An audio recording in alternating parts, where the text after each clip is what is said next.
Deep in the Central American jungle, China is quietly carving a 125-mile trench that could challenge one of the world's most vital trade routes, the Panama Canal. This isn't just an ambitious construction project, it's a bold geopolitical move that slices through forests, farmland, and Central America's largest lake. But why is China doing this? What are its true ambitions in a region so far from home? And could this be the beginning of a seismic shift in global trade? Let's start. For several months in 2024, a severe drought caused significant congestion at the Panama Canal. The extreme heat and limited rainfall resulted in water levels dropping to their lowest point on record.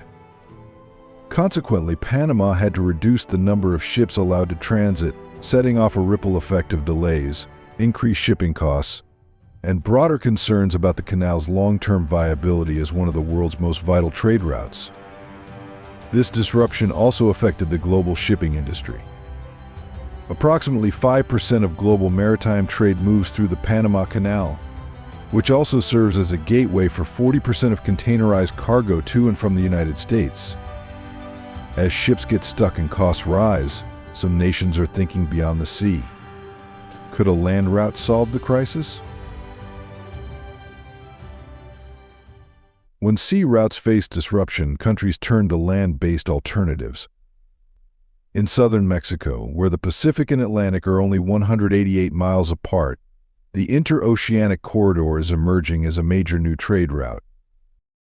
Running from Salina Cruz to Coatzacoalcos, the project includes deep-sea ports, freight railways, highways, airports, an oil pipeline, and a fiber-optic network. Instead of waiting at canal locks, containers will cross the country by rail in just hours. This land route offers faster, cheaper, and more reliable transport, especially during water shortages like those that hit the Panama Canal in 2024. Experts say it could handle up to 1.4 million containers a year. Parts of the corridor are already in use, and full completion is expected by mid-2026. As climate challenges grow, this project shows how global trade is shifting toward more resilient, overland solutions. What remains uncertain is who will control this new route and who will benefit most from it. Can a land-based trade corridor like this solve the growing climate and shipping crises, or is it just a temporary fix? Comment and chat with me. Yet there's another, even more daring idea, an entirely new canal through a different country. But can it happen? Another potential alternative, the proposed Nicaraguan Canal, with an estimated value of $40 billion. Like the Panama Canal, it aims to connect the Atlantic and Pacific Oceans and could offer a long-term solution to shipping congestion in the region. Plans for the canal suggest it would traverse Lake Nicaragua, the largest lake in Central America, and stretch approximately 167 miles. From the outset, experts have described it as one of the most ambitious civil engineering proposals in history, potentially surpassing the Panama Canal in scale.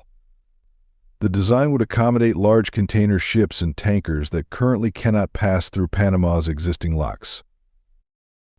The idea itself isn't new. The United States considered building such a canal in the 19th century.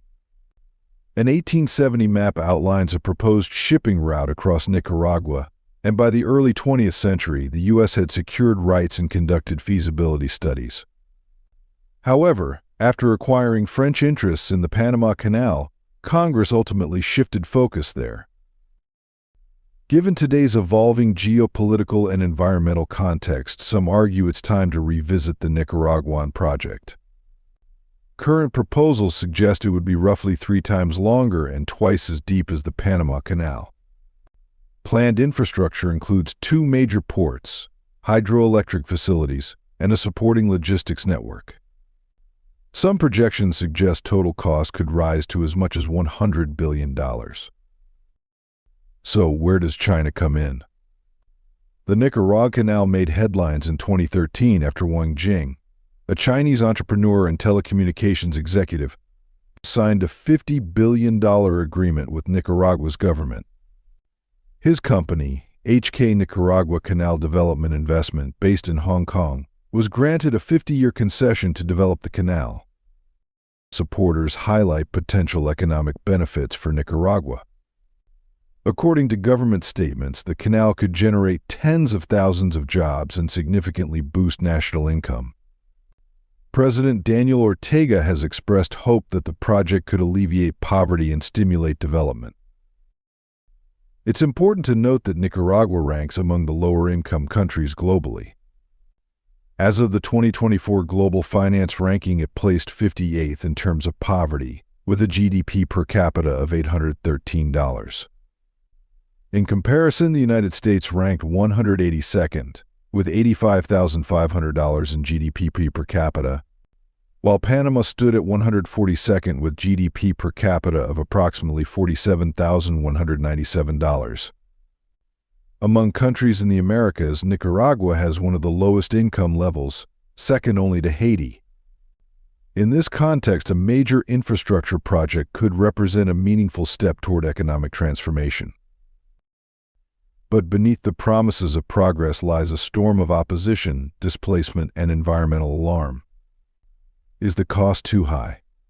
Before exploring, I have a special 10-second request for all of you listening. If you can help me in any way, just hit the notification bell and hit that subscribe button. It helps this channel so much. And if you do that, I will do everything I can to make this show even better for you. Deal? While the proposed canal promises significant economic benefits, it has also sparked considerable public debate and concern. Some Nicaraguans oppose the project, particularly due to fears that it may affect their land and livelihoods.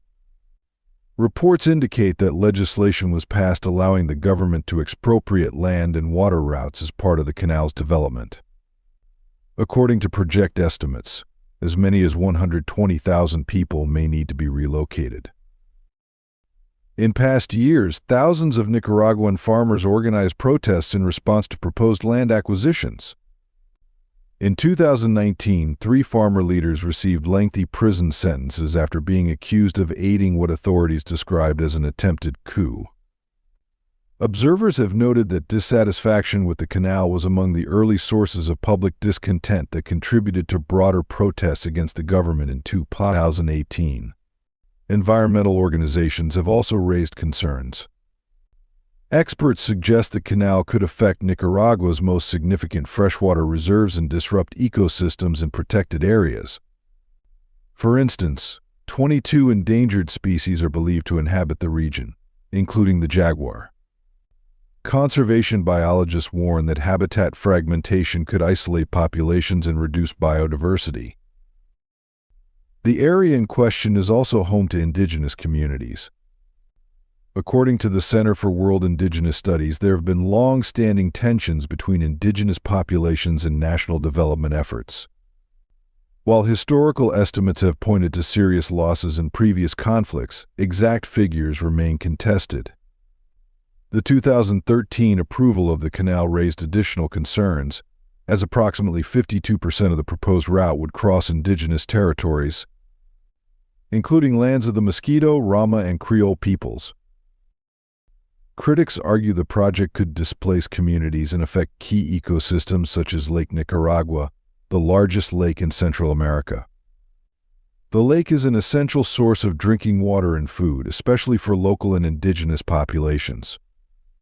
Because the lake's depth is insufficient for large vessels, dredging may be necessary, which experts say could disrupt habitats, introduce invasive species, and affect water quality.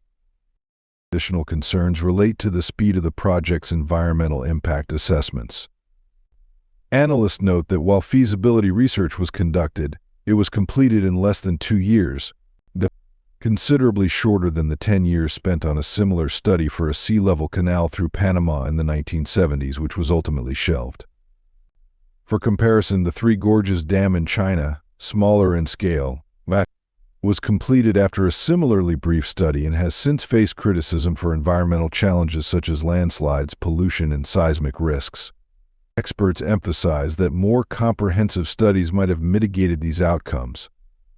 Environmental scientists continue to stress the importance of evaluating the canal's wider regional impacts, particularly given the involvement of Lake Nicaragua, a critical freshwater resource. Finally, the canal project has drawn international interest. For instance, the Panama Canal currently handles up to 14,000 ships annually, serving as a key shortcut between the Atlantic and Pacific. While the United States remains the primary user, China has played an increasingly prominent role in infrastructure investments around the region. Analysts point to growing Chinese influence in the vicinity of the Panama Canal, especially in strategic ports and development zones. And while Nicaragua debates, China is already setting pieces in motion somewhere even more strategic, right at Panama's doorstep. Panama joined the Belt and Road Initiative in 2017. As part of this initiative, Beijing has invested in infrastructure projects around the world, including areas near the Panama Canal. However, Panama recently withdrew from the partnership, reportedly under diplomatic pressure from the United States. Much of the concern from us officials centered on China's involvement in port operations, some of which predated the Belt and Road Initiative. So what is this about? There are 5 container ports around the Panama Canal, all operated by foreign companies. The 3 major ports, Colon, Rodman, and Manzanillo, are run by companies from Singapore, Taiwan, and the United States. However, the 2 largest ports, Cristobal and Balboa, which sit at opposite ends of the canal, have been operated since 1997 by a subsidiary of Hong Kong-based San Holdings. Although this company is privately held and headquartered outside mainland China, some experts have raised concerns that China's national security law, enacted in 2020, might allow the government to exert influence over companies during international disputes. This has led to the theory that, in the event of a global conflict, certain strategic ports could be used to limit access to U.S. naval and commercial vessels. Meanwhile, while this attention focused on Balboa and Cristobal, Chinese firms reportedly became involved in other infrastructure projects around the canal. One significant bridge project stood out in particular. But Panama is just one piece of a much larger puzzle. What's China building across Latin America? Right now, 3 bridges cross the Panama Canal: the Atlantic Bridge, the Centennial Bridge, and the Bridge of the Americas. Just north of the last one, a Chinese company is constructing a 4th bridge to link Panama City with western Panama. Satellite imagery shows that the project advanced notably between March 2024 and January 2025. Reuters estimates the deal is worth about $1.42 billion. The involvement of Chinese firms has drawn attention from us officials. Senator Ted Cruz expressed concern that the bridge could give China potential leverage over the canal, though he did not elaborate on the mechanism. Chinese authorities have denied any intention to interfere with Panama's sovereignty. According to Panama's Ministry of Public Works, the bridge is expected to assist over 70,000 vehicles daily and benefit around 1.7 million people. Currently, about 17 to 18% of construction is reportedly complete. The bridge is part of China's Belt and Road Initiative, originally launched to connect East Asia and Europe through infrastructure. Over the past decade, it has expanded to Africa, Oceania, and Latin America. 147 countries, representing 2/3 of the global population and 40% of global GDP, have either joined or expressed interest in the initiative. The BRI supports Chinese state-owned enterprises and enhances China's global economic footprint. In Panama, Chinese companies developed projects like the Amador Cruise Terminal and contributed to expanding the Panama City Metro. However, some initiatives, including a proposed port on Margarita Island, a high-speed rail to David, and a new embassy, were postponed or canceled. Economist Eddie Tapiero has stated that roughly half of BRI-related projects in Panama have been paused or canceled. Experts suggest that Chinese firms often step in where U.S. companies are less competitive or less involved. In 2023, China invested about $1.4 billion in Panama, roughly 4 times the total amount invested since Panama joined the BRIA in 2017. Meanwhile, U.S. investment declined, though it remains higher overall. Between October 2023 and September 2024, around 21% of the canal's cargo traffic was linked to China. The U.S. remains Panama's largest investor and canal user, with more than 3 times the volume of cargo. China also expressed interest in a canal project in Nicaragua. Despite early plans and a groundbreaking ceremony in 2014, no major construction took place, and the concession was officially canceled in May 2024. Across Latin America, China's presence is growing steadily. It now rivals the U.S. and European Union in influence. Forecasts suggest China could become the region's main trading partner by 2035. It is already the top trade partner for South America, especially given the region's key resources like lithium and copper, critical to clean energy technologies. China is also deepening political ties with the region through bilateral initiatives and forums. One notable project is the Chanmi port in Peru, developed by COSCO Shipping Ports, a Chinese state-owned firm. Phase 1 was completed by late 2024, and the port officially opened in November, attended by Chinese President Xi Jinping and Peruvian President Dina Boluarte. The port is designed to handle up to 1 million containers annually, with potential for expansion. Experts believe it may reroute trade between Latin America and Asia, reducing dependence on Atlantic routes in the Panama Canal. In El Salvador, China is assisting in the construction of a new national library.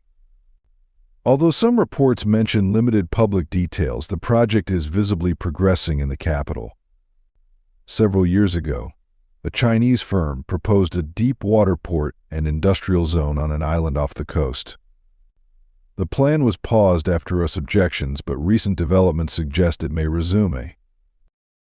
Some U.S. analysts believe such projects could provide China with greater strategic access in a region historically influenced by the United States. These developments are seen as part of China's broader efforts to strengthen its role across Latin America and the Caribbean. And while canals and ports dominate headlines, China's reach goes deeper into the very air itself. What's happening in Nicaragua's skies? Beyond military matters, officials are closely watching China's growing economic influence in Central and South America over the next decade. One example is the Elbar Wind Energy Project in Nicaragua. On February 25, 2025, Nicaragua's Ministry of Energy and Mines signed a credit agreement with China Communications Construction to develop a 55-megawatt project in Esteli, a highland area known for strong winds. The location was selected for its wind potential, ideal for renewable energy. Since returning to office 18 years ago, Nicaragua's government has emphasized clean energy development, becoming one of the top investors in the region. In 2007, only 54% of the population had access to electricity, the lowest in Central America at the time. Today, coverage stands at 99.5%, now leading the region. The country is now aiming to expand its renewable energy production even further. Is China securing the future of global trade or laying down the roots of something far bigger? Let us know what you think is going on. If you found today's video interesting, don't hesitate to hit the like button and subscribe to my channel. Your support is very important to us. Be sure to check out the next video appearing on your screen. You're sure to love the content we bring. Please leave a comment about which country you'd like us to explore next.